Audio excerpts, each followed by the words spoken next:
Hey, thanks for joining me today. I've got a good question, kind of a short one, but a good one from Recor in the Philippines. I love the Philippines. I've got Filipino friends all over the world, and it's always good to connect with you. He asks, what is the difference between praise and worship? And what are some biblical proof? What is the biblical proof of their differences? I'll try to answer your question the best way I can. Psalm 100, verse 4, gives us a good guideline to how to enter the presence of the Lord. It says, enter his gates with what? Thanksgiving, and his courts with praise. When you talk about praise and worship, I think praise deals a lot with who God is, thanking him for what he's done, declaring his greatness to the nations, to your congregation. This is more praise-oriented material. When it comes to worship, worship, to me, it's where we really want to be. You want these moments of worship because there's something powerful about declaring who God is, what he's done, but when God really speaks to us and there's a revelation of his presence, these are the moments that we long for in any worship setting in our churches. When God speaks, I've always believed worship is more than a monologue where we say, we bless you, we love you.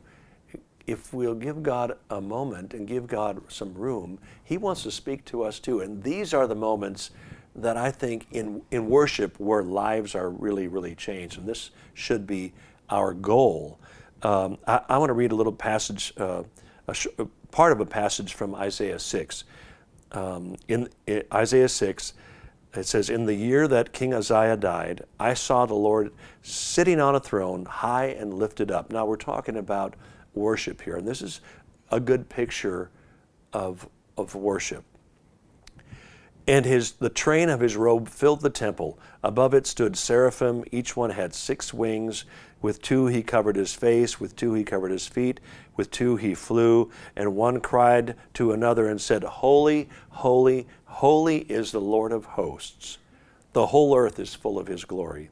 And the posts of the door were shaken by the voice of him who cried out, and the house was filled with smoke. So I said, Woe is me, for I am undone. Now think about this in a worship setting. This is how worship changes lives.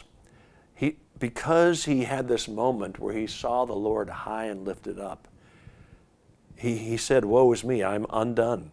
I am a man of unclean lips, and I dwell in the midst of a people of unclean lips. For my eyes have seen the King, the Lord of hosts. And in verse 8 of Isaiah 6, in that moment of seeing the Lord and seeing him in this powerful worship setting where the glory of the Lord filled the house of the Lord, Isaiah said, also I heard the voice of the Lord saying, Whom shall I send, and who will go for us? Then I said, Here am I, send me. And that's really what I think the difference in praise and worship is. Praise, like I said, it's declaring who God is, thanking him for what he's done, declaring his works to the nations. And yet when we get to that moment of worship, the less we do, the better it is. That's when we want to hear from God. That's when we see the Lord high and lifted up in his glory filling the temple. And in those moments, if we'll give God room and give him time, that's when he will cleanse us. That's when he will send us. Who am I? Who am I? Here am I. Send me. Who will go for us? God asks. And the answer is, here am I, send me. So the worship time really can be a real consecrating time, a real sending time as well. So I'm sure there are people that have better takes on this, but as a worship leader, that's kind of the way I look at it. Again, use Psalm 100, verse 4 as a guideline. Enter his gates with thanksgiving, his courts with praise. Declare who he is, declare what he's done, thank him for all this. But the goal is to get to a place where we see the Lord high and lifted up, his glory filling the temple. He speaks to us, and we respond, say, here am I, send me. So that's my goal. I'd love to see that happen at every one of my events, a time where the glory of the Lord fills the house, and he speaks to each one of us and sends us out to change the world.